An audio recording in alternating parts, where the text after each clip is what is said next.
All right, what's up, guys? Today we're going to talk about strength and conditioning tips for the coaches out there. If you are an aspiring strength and conditioning coach, or you're just kind of starting to get into the field, you've been in the field for a couple of years, hopefully some of these tips can kind of help guide you guys to make really good decisions, not only for yourself, but for your athletes, so they can get the most out of every single training session when they step into the weight room. Now, I've been really fortunate. I had really good strength and conditioning coaches at my high school.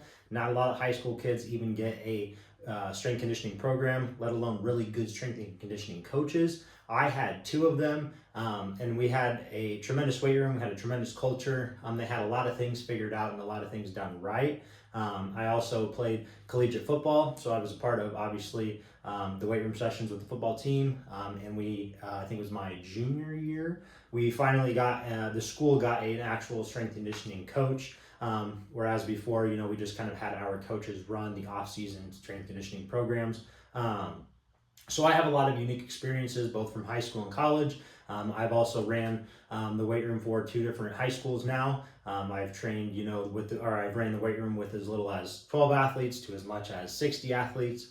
So there's a lot of nuances in between, but there's a lot of overlaps, even with high school and college. These are just some bare bones basic tips that I hope can help some of you younger coaches out there. I'm just pointing you in the right direction, give you some things to think about, before we start heading back into the fall season. So the first and foremost is we need to have a plan. You need to know how many athletes you're working with, how much time you're going to have with them, and then if you have any injured athletes within that team or within that group. Knowing how many athletes you have is important because you need to know how you're going to divide them up. Like I said, I've ran the weight room with 12 kids before, and I've ran the weight room with 60 kids before. You need to know how you're going to group them up. You need to know, how the flow of things is going to occur for that day or for that week.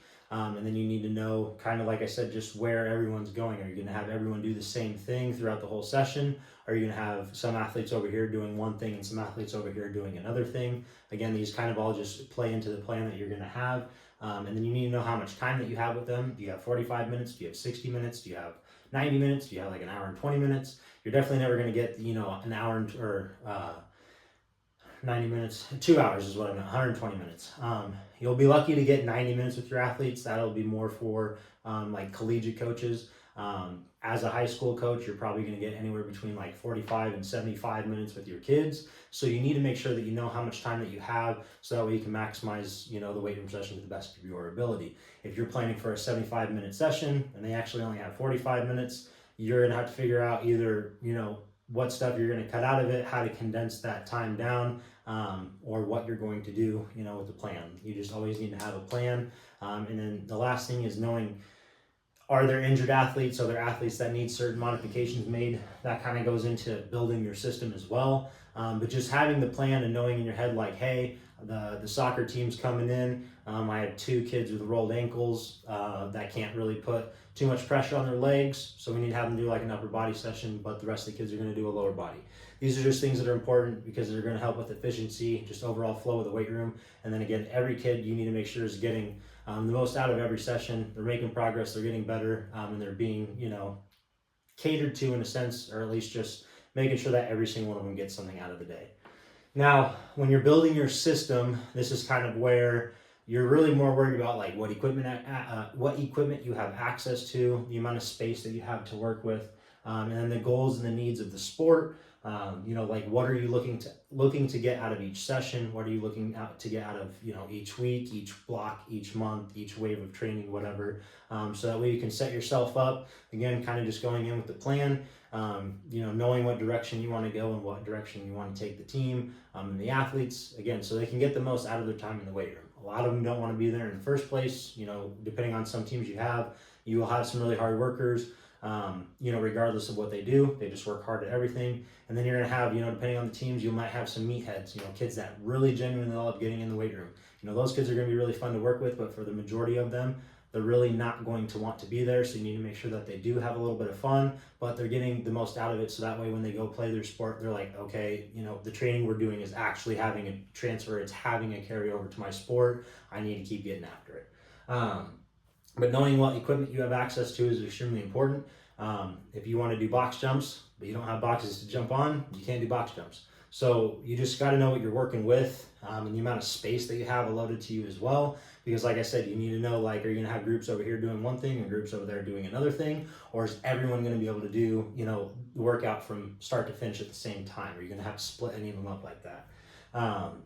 You're going to have different stations, different circuits, etc. So these are just really things that are important to know before you kind of go into each and every session. Now, the modifications is extremely important because you may have kids with certain limits, not necessarily disabilities, but like when I played college football, there was a handful of kids that struggled with wrist and shoulder issues, and so they didn't bench with a barbell, they just benched dumbbells. I think if we would have had some football bars, maybe we could have tried to experiment with some stuff, but my school didn't have that, so they just usually did dumbbell bench press, and they were able to get a lot deeper range of motion, and it really improved their shoulder and their pec, tricep strength and health, and so they were still able to get in some work without having to worry about doing barbell bench specifically. So learning how to make those modifications for your athletes is extremely important. Again, so they can get the most out of every single weight training session. And then, like I said, if they are injured, then you need to learn how to work around that injury and what kind of injury it is. If it's an injury that's going to completely limit the lifting in general. Like I said, if you have athletes with hurt ankles that can't put any pressure on that leg, they're going to be doing upper body stuff for the most part where they're in a seated position or they're not having to utilize their legs for stability at any point. So you just need to make sure you have these things in mind and you're planning for them accordingly each and every training session, making sure you're checking in with the coaches, making sure you're checking in with the athletes, so that way you're not putting them in a more, deeper position to get hurt, essentially.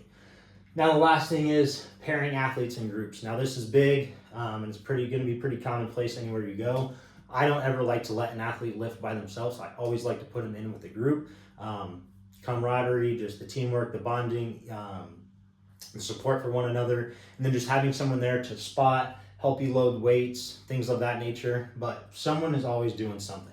And that also goes in line with like the superset everything. So even if we're doing a main movement, like let's say a back squat, and there's 3 athletes in a group, you can have an athlete spot. You could have both of them side spot technically, but you could also have the athlete on the side doing plyometric exercises, box jumps, extra core work like banded dead bugs or plank variation. You can have them doing ab rollouts. You can have them doing band pull aparts, banded hamstring curls, anything of that nature. But I just like to make sure the athletes are doing something throughout the whole session the entire time.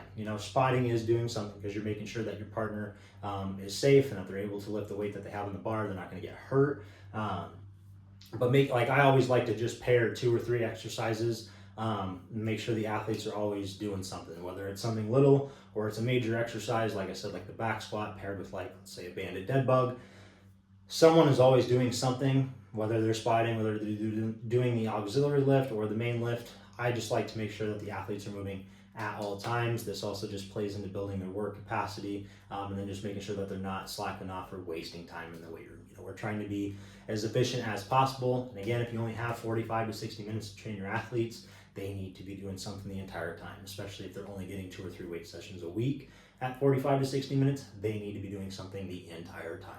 So these are just some of the basic tips I have for you coaches out there. If you're getting into a position where you're going to be running the weight room or you have the opportunity to train a handful of athletes, take these into consideration, have a plan, build a system, and pair athletes in groups. Make sure they're always doing something, build that work capacity, build that engine up, and you're going to have success in the weight room.